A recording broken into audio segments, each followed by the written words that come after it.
Welcome to the global IFRRO community of authors, publishers, artists, and creators. I'm Christopher Kenneally with Copyright Clearance Center.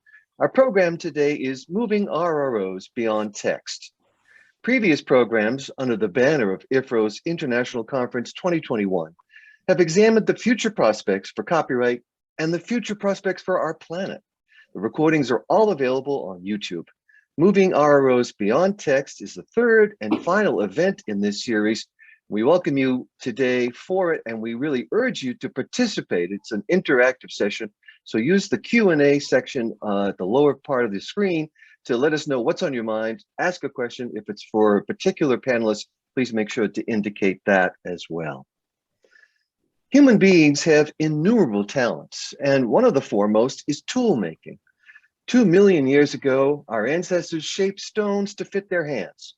Today, we configure glass and metal devices to fit our hands the same as those stones once did. Simple stones enabled our species to create as well as to destroy. Remarkably enough, these smartphones we can't seem to ever put down can do the same. Over the next hour, my guests will consider ways that digital technology is opening new channels for communication and forging new directions for content creation, use, and reuse.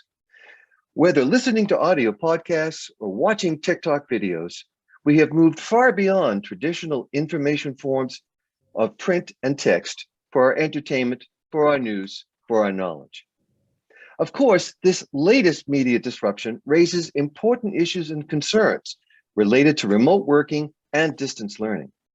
Copyright and collective licensing, too, are under pressure as never before to respond and adapt or face obsolescence. In order of appearance, my guests today are Karthik Krishnan. Karthik is Venture Chair, Redesign Health, a healthcare innovation platform. He is also an Adjunct Professor at the New York University Stern School of Business. On the World Economic Forum Expert Network, Karthik is a recognized expert on education, healthcare, and information media. He is an advisor to UNICEF and the Global Coalition for Education on Youth Skills and Education. Eva Güell is a digital business development consultant and teacher based in Barcelona, Spain. She worked for 17 years at leading publishing companies in Spain to define, plan, and make their digital and business development projects a reality. As digital area manager at Grupo Planeta, Eva was responsible for the ebooks catalog and for launching the company's audiobook product line. And Jim King is CEO of Spoken Giants, the world's first and largest rights administration company for spoken word genres, such as comedy, podcasting, and audio renderings of multiple formats. Jim is also Chief Technology Officer for Outsell Inc.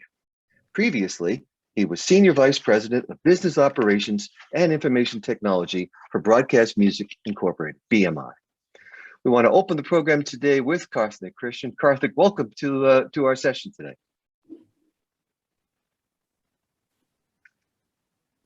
Karthik, welcome to the program. Thank you, Chris.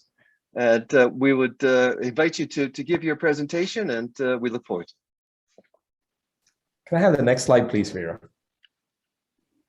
Pleasure to connect with you all. It is amazing how fast the world has changed in the last 20 plus years. The pendulum has shifted from one end of the spectrum to the other. Just going back 20 years ago, there was definitely a paucity of information. Imagine those days when we had to walk up to a library to look up information. And in some cases, the book might not be available and you would be the fifth or the sixth person in the waiting line to get that information. But today, this little device that we have right next to us provides us access to significantly more information than we ever had in our life. The second factor that has happened is previously brands used to represent quality and vetted information. Today, the world is much more interested in looking up information. Relevance trumps brands in a lot of ways. Last but not the least, today, you got the BBC, you got the Wall Street Journal, and you have people like you and me actually being publishers on the internet. The pace at which we are able to generate information and the speed at which we can actually transmit that information to the far corners of the world is unmindingly fast. And it's the near zero cost of content creation and distribution that is opening the floodgates of this information. So to put this all together, We are actually consuming more information than ever before. Today, quantity trumps quality, and there's so much more focus from a publisher point of view, whether it's a reputed publisher or anybody else who's on the internet. There is more focus on volume of information over value of information, because that's what the search engines and the social engines demand. And for people in the RRO type of groups, copyright violations have never been easier. So in this kind of a world, how do we actually take the conversation to the next level? Next slide, please. So today, what I find is that there is a significant disconnect between value creation and value capture. Value creation is happening at a pace that has never been this fast as we talked about it. At the same time, when you look at the companies that are really reaping the benefit from all this new content that's being created, look at the top 5 companies here: Google, Facebook, Alibaba, ByteDance, Amazon. Most of these companies don't even create their own content. They're using other people's content, or in some cases like ByteDance, people are using user-generated content. Imagine an internet. Without a conversation, without content, there is no conversation. Without conversations, there are no communities that can be created. Content is the key currency that really brings people to the table. Yet, the top 5 companies in the world that are benefiting from advertising revenue are companies that don't even create a single piece of content on their own for the most part.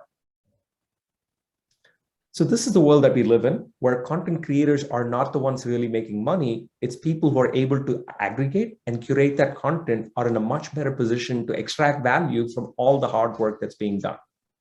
Next slide, please. So in a world where we're inundated with information, what ends up happening is that the abundance of content has really reduced the value of content in a big way. As a user, I'm inundated with more information that I can soak in at any given point.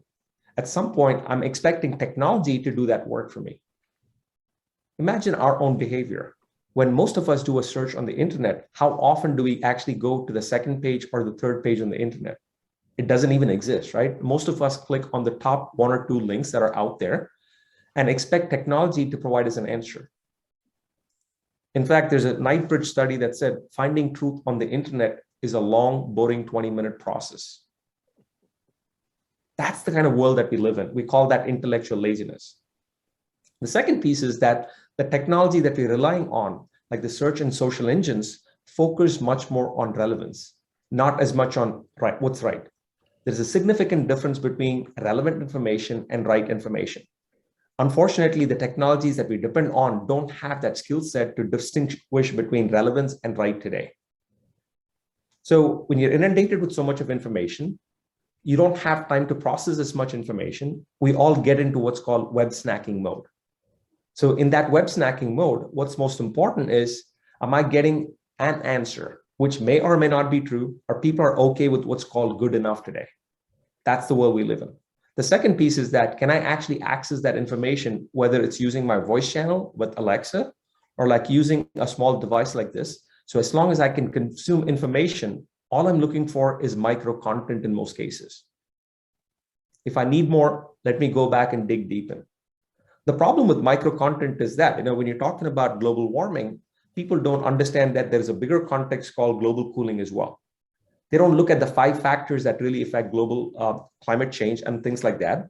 So we kind of walk away with little pieces of information and use that piece of information to construct our knowledge map together. That puts us in a very, very difficult situation. So today, what people are interested are relevance and convenience. Those are the 2 big factors that are driving it, because content at this stage is kind of a given. Next slide, please. So what does this mean for us as publishers or people who are creating content? It's less about content, and it's more about discovery and distribution. And last but not the least, once people discover your content, we need to focus on driving engagement. So look at the chart that I have on the right here.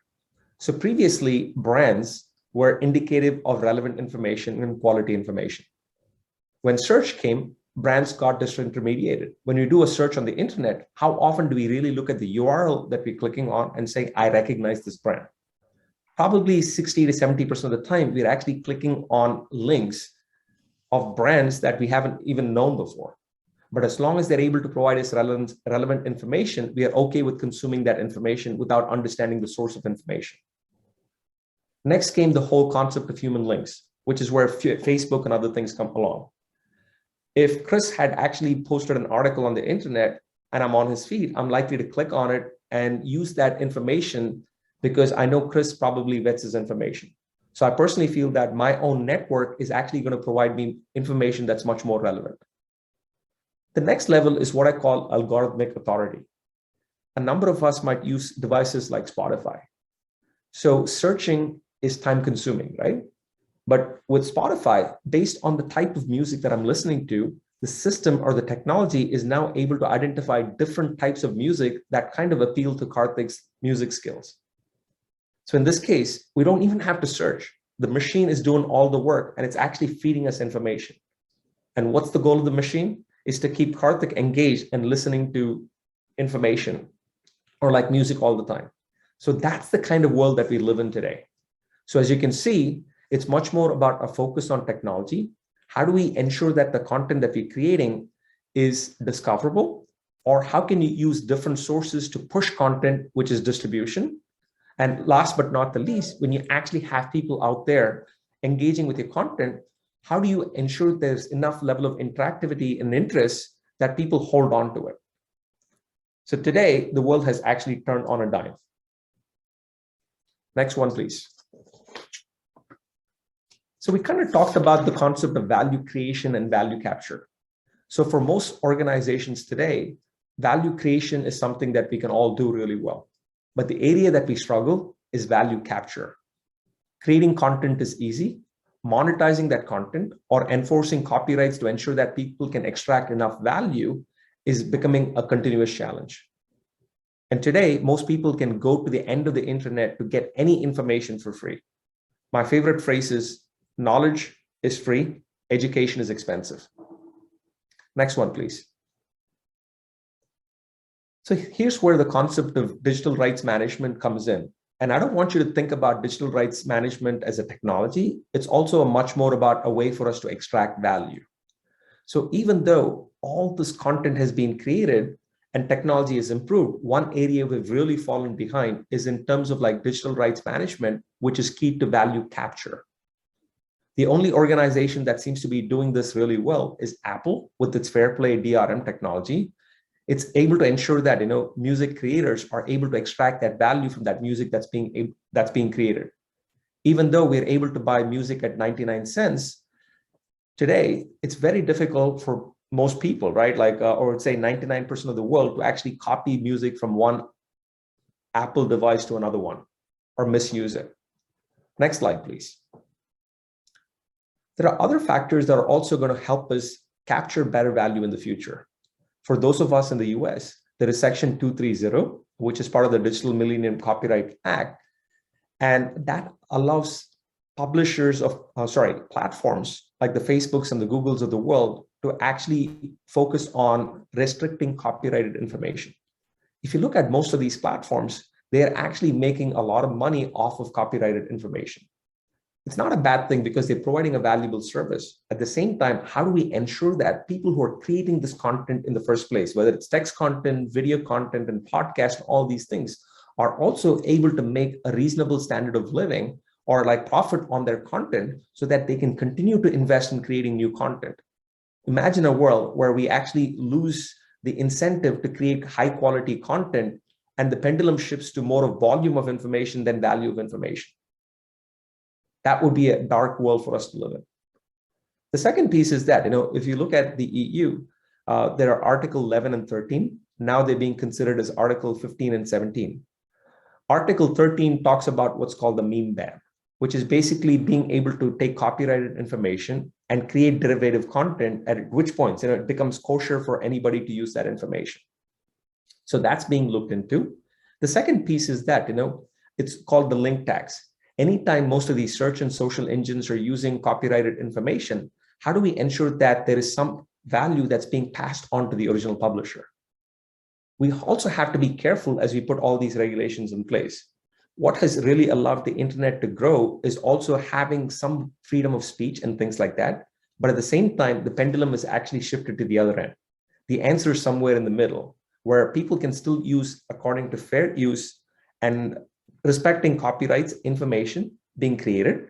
At the same time, allowing for those people to monetize that information and making sure that the big platform and other companies are actually providing some value back to these publishers as part of the value chain. Next slide, please. Last but not the least, the one that I'm truly excited about is the new wave of technologies that are hitting our shores today. I'm sure a number of you have heard about the word NFTs, and they're built off of a blockchain and cryptocurrency. So the one wonderful thing about these new technologies is that they can actually change the game when it comes to value capture. As you can clearly see here, right, NFTs are designed to give people something that is not easily copyable and something that can be easily enforced. So the example that I have used here, it is giving you the right to ownership to a piece of digital content that you can enforce. So even though in this particular case, you look at a Monet print, we all know that that's not the original. But as you're creating those prints, you're also paying some kind of a copyright or like a fee or a royalty to the person who actually originally created it. Also, the NFTs have a very interesting feature that really, really excites me: the inbuilt ability to monetize. What happens if every time you use a video or like a podcast or any kind of digital expression of content, there is automatically a payment that goes back to the person who created that content based on things that have been coded into that technology? So as you can clearly see, in the first wave of internet revolution, there's so much of focus on content creation and distribution. As we get into the second phase of content creation and AI and things like that, thanks to NFT, blockchain, and cryptocurrency, we have an ability to not only enforce and push copyright, but also have a mechanism that will help people extract value from that content that's being created. Next slide. So as you all think about the world ahead, I think we've only lost 20 years of our life when it comes to content creation. I think the world is going to be a lot better as we understand how to use these new technology. I don't think the designers of this ecosystem ever had a world in mind that things could move so fast. I mean, imagine the amount of content that's being created, right? On YouTube today trumps anything that's being created by all the network televisions put together. So as people were envisioning something called the internet, they did not foresee some of these things happening. But now that we understand both the good, bad, and the ugly that's tied to the internet, how do we work together to develop technology that will help us prosper and ensure that people who are creators still have an incentive to do so? How do we work alongside with policymakers and regulators to ensure that if we're creating a level playing field for people to run their businesses and thrive? So good luck to all of you as you root tool for this new dynamic world.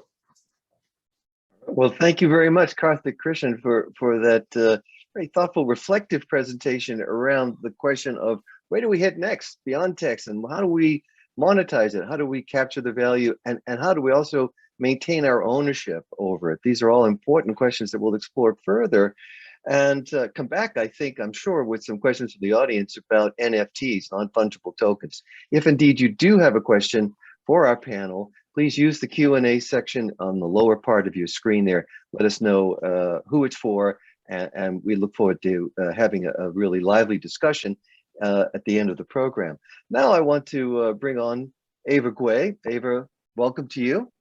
Welcome and thank you. Many thanks to IFRRO and to you, Christopher, for inviting me to this panel. I'm very honored to be here with you. Well, we're very happy you can be here, and your presentation is going to cover important milestones in the development of the Spanish audiobook market and what you think may be some of the lessons in that experience for authors and publishers. Yeah. So let's start. Next, please. Okay.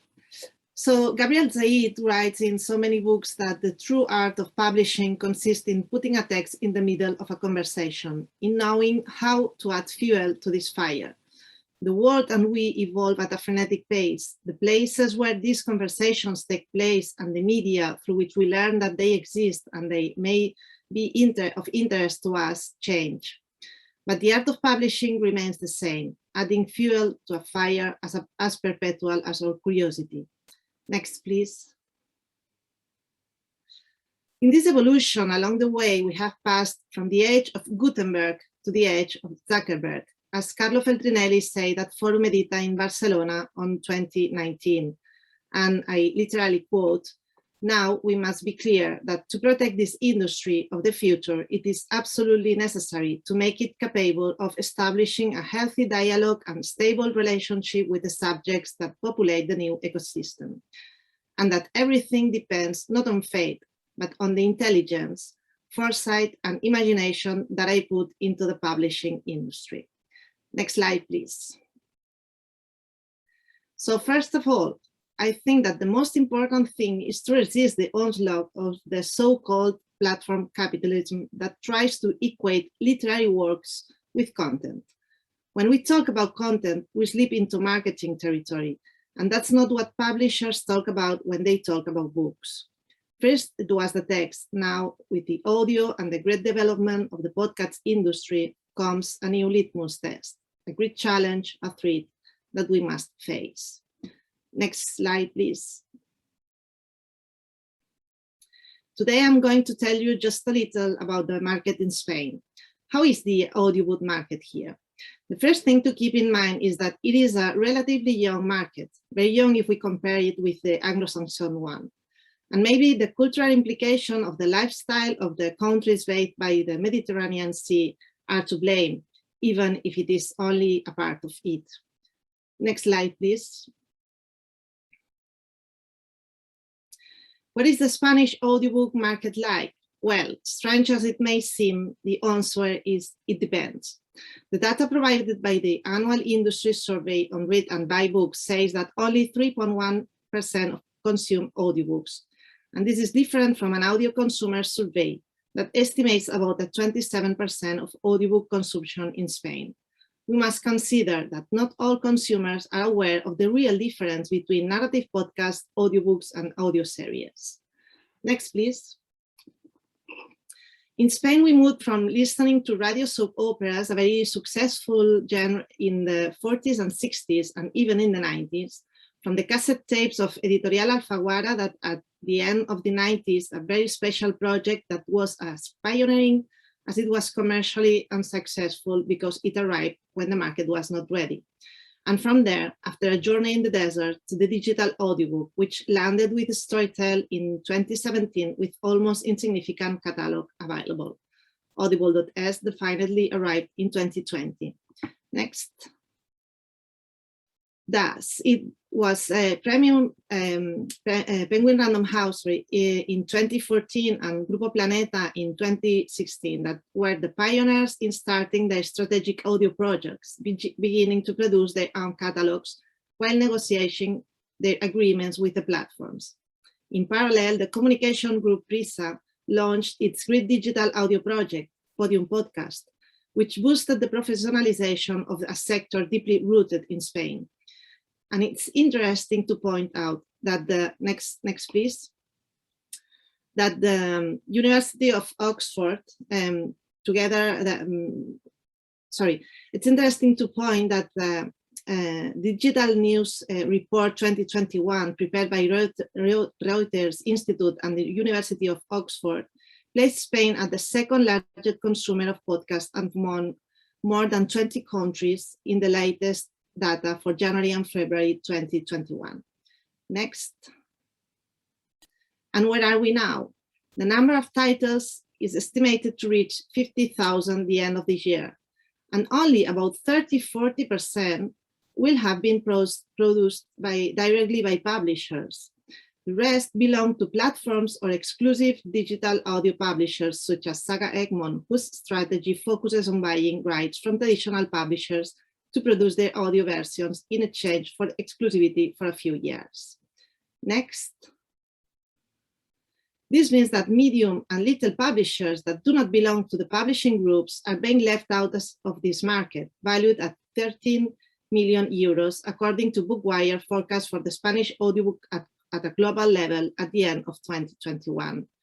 Furthermore, that 80% of the turnover comes from the subscription model, led by Audible.s, Storytel, and Nextory with their unlimited subscription models. It is in fact the predominant consumer model in Spanish-speaking markets, a reality that has generated significant tensions within the sector due to the implications for royalty settlements.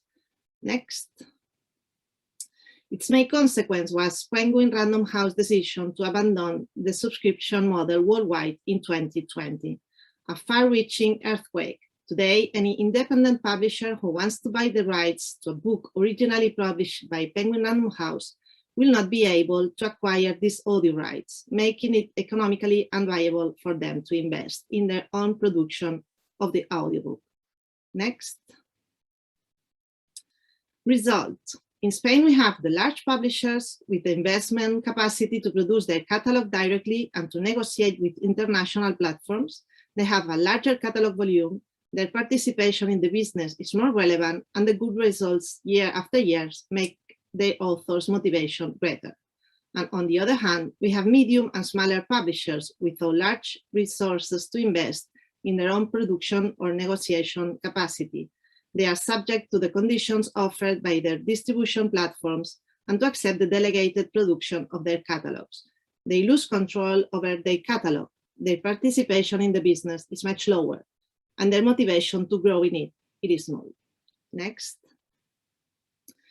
To further complicate matters, Spotify's growing interest in dominating in the creator economy trend has recently led it to purchase Fundaway, stating, Spotify's ambition is to be the destination for all things audio, both for listeners and creators. The acquisition of Findaway will accelerate Spotify's presence in the audiobook space and help us to deliver quicker on that ambition. But it is enough to take a look at the supply of audiobook content in Spanish to realize that probably almost close to 99% of the content offered is pirated. Next. The promise of access to large audiences that generate more listening opportunities and that should offer large settlements of the digital audio business pie for the publishing sector turns out to be basically fulfilled for the large publishing companies that have the capacity to play the volume business, catalog volume, greater presence on platforms, greater audience reach, and greater volume of revenue.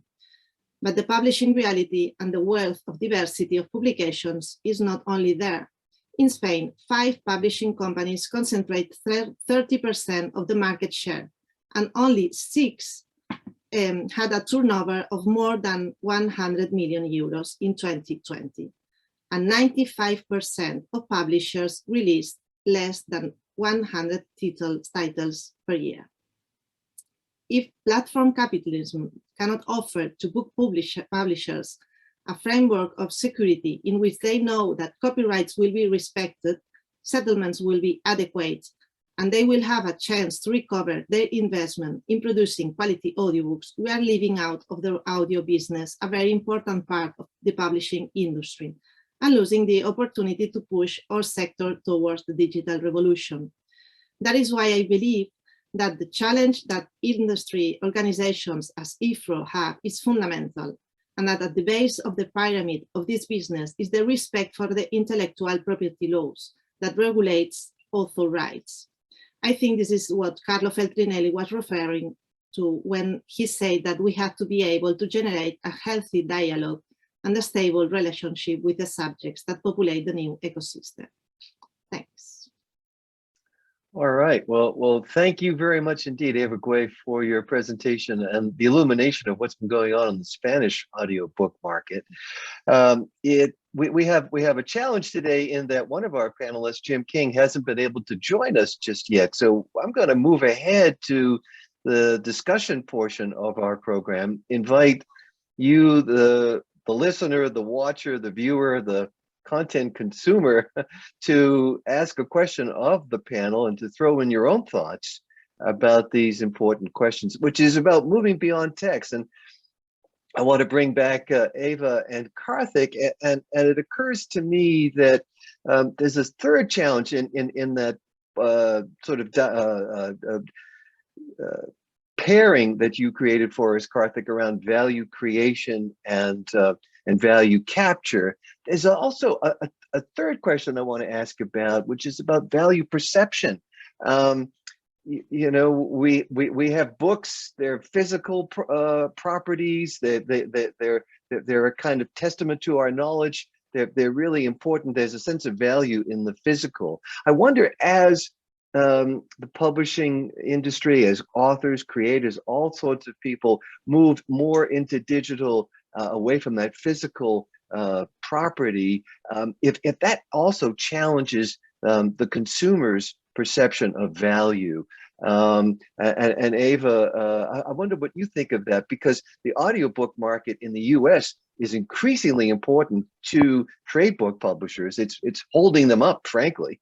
But I don't know whether people think of their audiobook that, well, they don't have a collection. It's just something they access on the phone. How does that matter? And what do you think is the impact on publishing?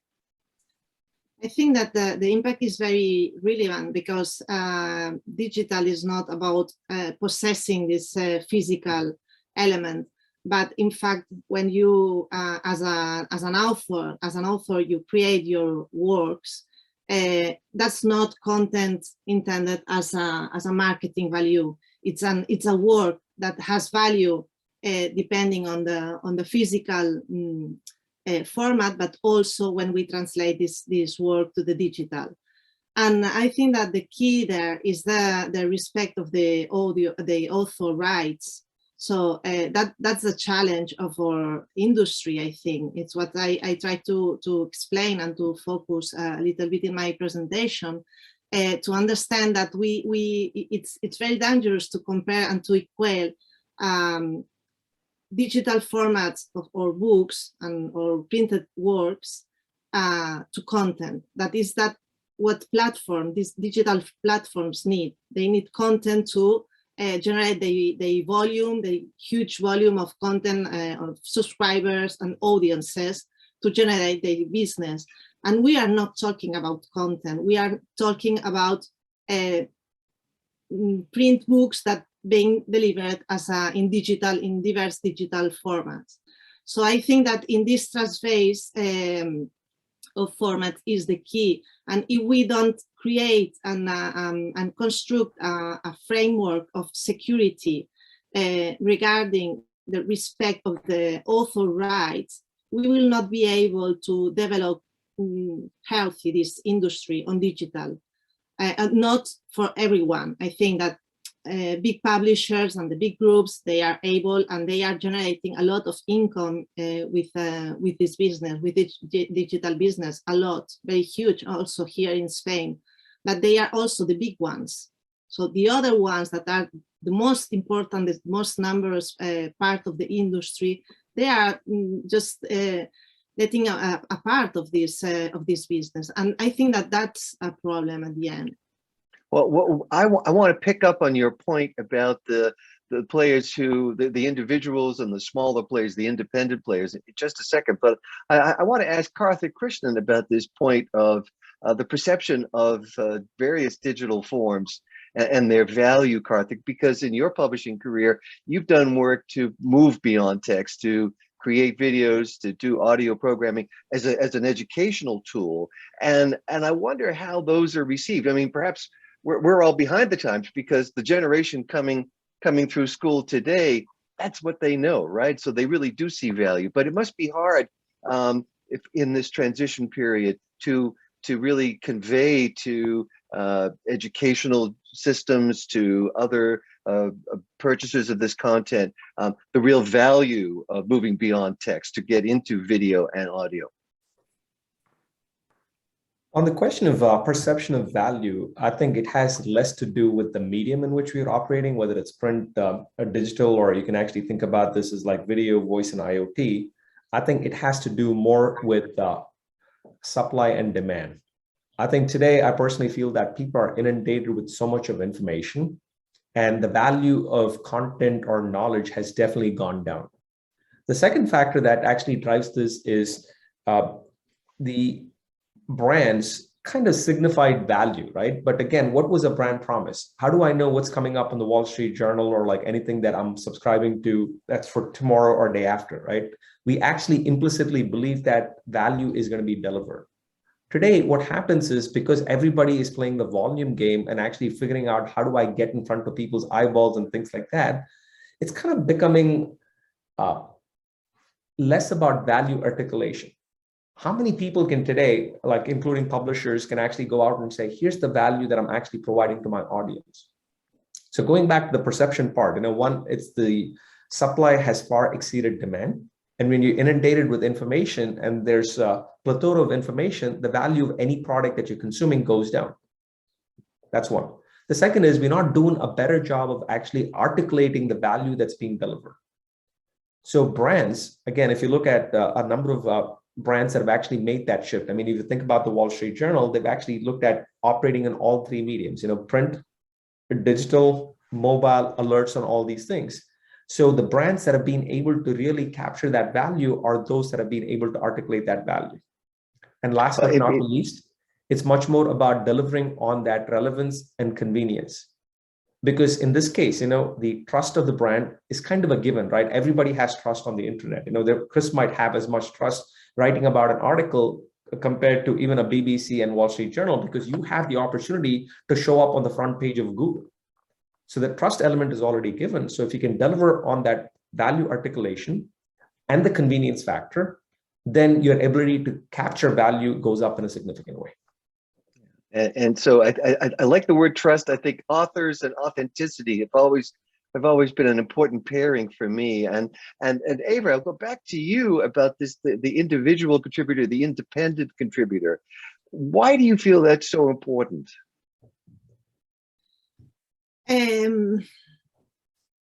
Because they represent the diversity and richness of the publishing offers. And here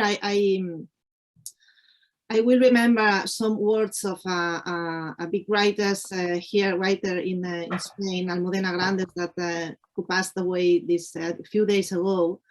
And she said that internet has unleashed the empire of the ephemeral. And in the face of this, the books are the last trench of knowledge and freedom of thought. So we are talking about another thing. So we are talking about not only knowledge. We are talking about the freedom of the people and about the emotions when we talk about books, and also the books that we use in education industry. So I think that's the point. It's perhaps it sounds a bit romantic reason to believe, but I think that's the point. So it's just remember that when not all the books are intellectual content providers, it's all of us knows that, but is that industry, is that cultural heritage that we protect and we work with, and it's the reason to be that of our industry at the end. But our industry needs to participate of this digital revolution, and all of them must participate on that. If not, we will not be there. So we won't be able to maintain this reason to be in digital era, and I think that this point will become a problem for all of us. So it's important to be very clear and to have to be very aware of this difference and what we are talking about, because the market is not going to self-regulate. So the market is not readers and the audience will not going to pay authors because they want to do. So and platforms, they are not willing to pay that content is really worth. So from the industry, we need to be very focused on our objectives and our reason to be and reason to work and to stay in the future and to evolve. Right. Well, so what I hear you saying is that we don't want to sort of cede the ground entirely to these platforms, the platform capitalism that you're talking about. We really need to challenge that idea and provide room for smaller players to participate at something like a level playing field. And Karthik Krishnan, you brought up NFTs and blockchain. There's a lot of promise in blockchain just along those lines, that it's going to empower individual creators in ways that up to now the internet has not been able to do. So true. I mean, content is what drives conversations, and conversations drive community. And the more we can incentivize people who are creating content to provide and create better content, I think that goes a long way. And if it comes in with individualized technology, right, that makes it easy for you to monetize, it makes life easier. Because on the internet, you can create content and you do not know who's consuming it. It can reach the far corners of the world. And no matter how smart you are and the technologies are, it's very difficult to figure out where your technology or your content is being used. So by having this inbuilt mechanism that really tells you, you know what, so-and-so in Australia or like so-and-so in like Africa is using this particular piece of content, and here's a check for you, right? Kind of simplifies the whole process. At the same time, we preserve the essence of the internet, right, which is democratizing knowledge. And imagine the amount of information that we've been able to get to the far corners of the world. I mean, people without libraries, right? I mean, think about the number of villages or like places across the world that never had access to this level of information. So we got to look at the other side as well, right? We've been able to get this knowledge and information in the hands of people much more quickly. And that would not have happened if we had not had the internet. So to me, it's much more about that fair balance and how do we preserve that? It's not like one or the other. I think there are technologies and capabilities that are available today that can actually create an equitable fair play for everybody at the table, not just the platforms. Right. And of course, there's always questions in the background around copyright and protection of intellectual property. And I'm thinking about the ways that people, children, teenagers, adults, everyone are reusing content today.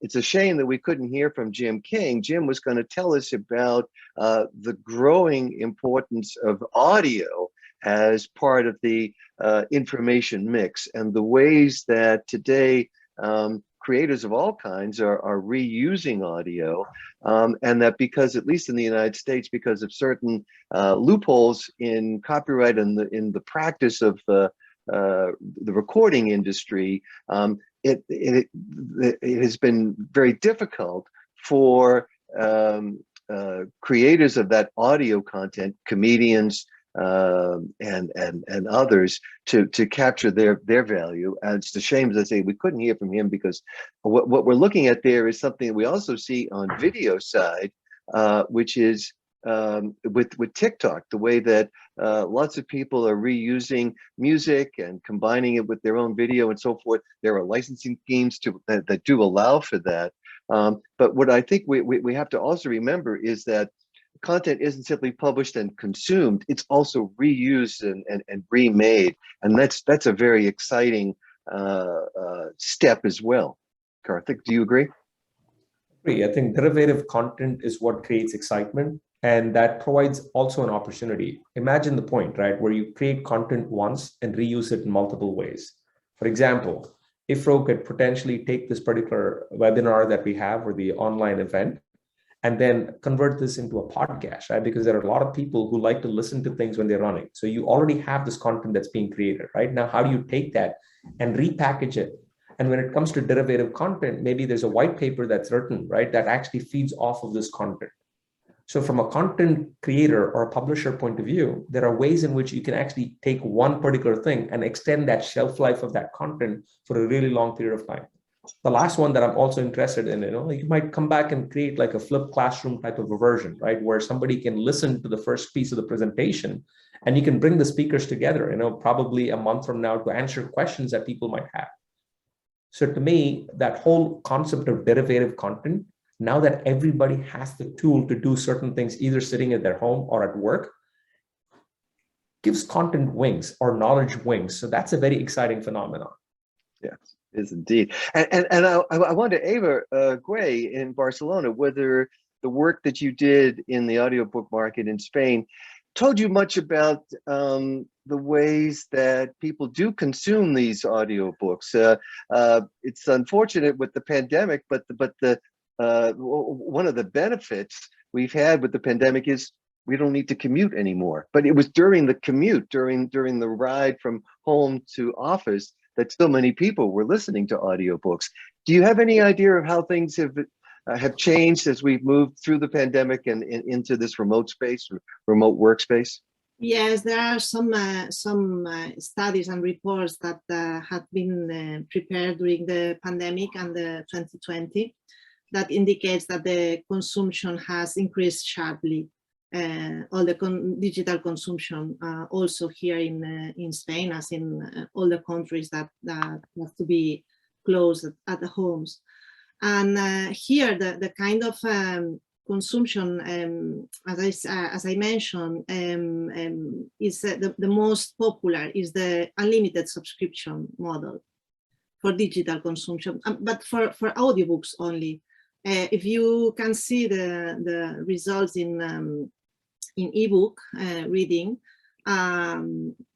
subscription is not as relevant as an audiobook, but I think that the reason is related with the format, because audiobook. So you don't want to own an audiobook, a digital audiobook, for nothing. So you have your e-readers for your ebook collection that perhaps has more sense to have, to construct and to maintain in your account, but not for audiobooks, but because are also much more not as cheaper as ebooks. So is that subscription, unlimited subscription models that make us go to crisis with agents and authors, and it's at the origin of the reason why Penguin Random House retired all their catalog from this model. This is the most common way to consumption, and I think that it's growing a lot, also after pandemic. Well, thank you. I think we have Caroline Morgan with IFRRO watching and listening and looking to join us in this conversation. Caroline, welcome. How are you? I'm great, Chris, and thank you all to the panelists and to you. I just wanted to ask a question about something Eva said about the market's not going to take action to resolve this challenge and this problem itself. And Karthik talked about two things. One is the non-fungible tokens that you've touched on, but the other one is some of the legislative action being taken by governments. Where do you think that mix is? And do you think that the governments that have taken action, mainly in the news area, are just dipping their toe in the water, or do you think that there should be their efforts to change this balance are sufficient, is the question I wanted to ask. I think that not only the governments, but those with power and negotiation capacity must unite to drive the sector forward. So the different agents that make up the industry must have a clear objective and act accordingly. And also the smaller players must leave behind prejudices that they have to jump on the bandwagon of the digital revolution. So because there's no alternative, and they must find their place in it. And I think that they must do an effort also. An effort of digital transformation themselves to feel more comfortable in this area, in this era, and find their place. But I think that NFTs could be a very huge ally for that. It's the thing. It's the only thing that I don't know how it's going to evolve, and I think that it's going to be very, very important for us, is how these new technologies will be integrated in the value chain of the industry. I think that's the point, because we can't also live only the authors writing, creating the works and selling directly, because then we will find with the industry. So, and that can happen. Karthik Krishnan, what about Caroline's question with regards to the role that government may play, and whether you think it should be playing a greater role? I would see that, the government really plays a key role in terms of creating a level playing field. So the answer is technology plus policy/regulation and changes in human behavior as well. Because each of us know internally, right, whether we're littering on the internet by providing good information or bad information, we can actually stop a lot of those things ourselves, right? So to me, always look at what can I do to really change the situation at hand. So it starts with me first. If Karthik stops posting bad information or forwarding information that I know is kind of like funny, but it's not true, we can all thwart that misinformation from happening. Then the second step comes in to say, what other technologies are coming out? Because a lot of times, you do not know what this internet was going to be. When they put in the Section 230, when they actually in 1996, people had no idea how this was going to play out. And that was a key factor that really helped us grow the internet. So let's not forget, any solution or decision that we make has a positive impact, and it might also have a negative impact. Over a period of time, when you monitor those things, you come back and say, let me put these guardrails in place. Think about the copyright law. Why did they say it needed to be 70 plus years after a person passes away? Because they wanted the next generation to benefit from the work my dad or your dad could have done, or your mom could have done as well. So to me, it's all about thinking, learning, and evolving. So from that point of view, it starts with us. Next is like industries that are in this business to say, even the platform companies can make that decision to say, let me actually pay some money. It's happened in Australia. It's happening in certain parts of Europe. So they can actually pay some portion of the money that's being made to these content that is being used on those platforms. But more importantly, the government also has a responsibility to ensure that businesses can thrive. Because longer term, if all these publishers and creators of content are not able to make a successful living, that actually has social impact. It has economic impact. So from that point of view, regulations need to be put in place as well, but it needs to be done not just going back to the other end of the spectrum, but where does that marker need to be?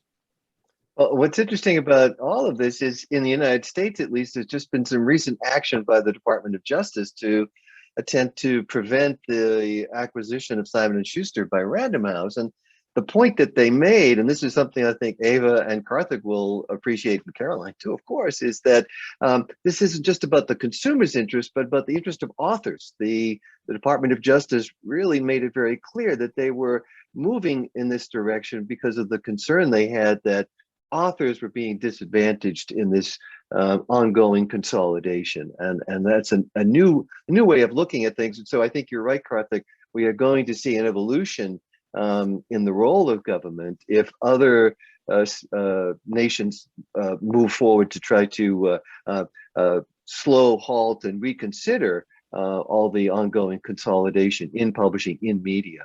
But it's at that point, I think, that we need to end our conversation today. And I want to thank everyone for joining us for our program, Moving RROs Beyond Text. It's the third and final event in the IFRRO International Conference for 2021. So I want to thank our guest today, Karthik Krishnan. Thank you very much for joining us today, Karthik. Thank you. As well as Eva Güell, thank you so much too. Thank you to you all. And Caroline Morgan, thank you for hosting us. And I do want to be sure to mention as well the work of Veralaya Bruno, IFRRO's Communications and Information Officer, who produced the program in Brussels for us. I'm Christopher Kenneally with CCC in Boston. Goodbye for now. Bye, Chris, and thank you very, very much for your work today. It's been a really fascinating discussion, and thank you to you and the speakers. Thank you.